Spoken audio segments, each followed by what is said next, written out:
Bugündən mezoterapiya başlayacaq. Harda?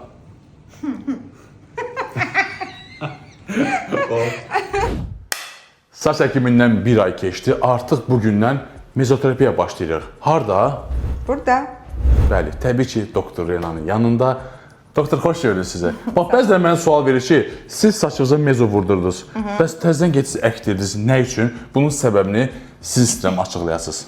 Biz Şükran bəyə müalicəni başlamadan öncə mən ona demişdim ki, bu əkilməlidir. Çünki artıq atrofik bölgələr var idi və ona görə də əkilmiş folikulların yaxşı tutması üçün öncədən bir neçə seans mezoterapiya və egzasom elədik. Və indi də hər ay sizin həkiminiz də deyib ki, hər ay prosedür eləsəniz daha yaxşı. Nəzərinizə bir şey çatdırım. Əslində mən getdim orada, dedilər sənin saçının kökləri o qədər mükəmməldir. Biz siz niyə görə? Çünki ondan qabaq doktor Renanın incə toxunuşları olmuşdu, orada mezoterapiyalar etmişdi və bir ay keçdi. Biz yenidən mütəmadi olaraq müalicələrimizi davam edəcəyik. Təbii ki, lazer beauty'də doktor Renanın yanında biz mütəmadi olaraq hansı prosedurları keçəcəyik və sizə deyəcəm və sizə gəlib orada əklərindən gəlib burada bax belə mezoterapiyadan keçə bilərsiniz. Biz başlaya bilərik doktor. Başlayaq.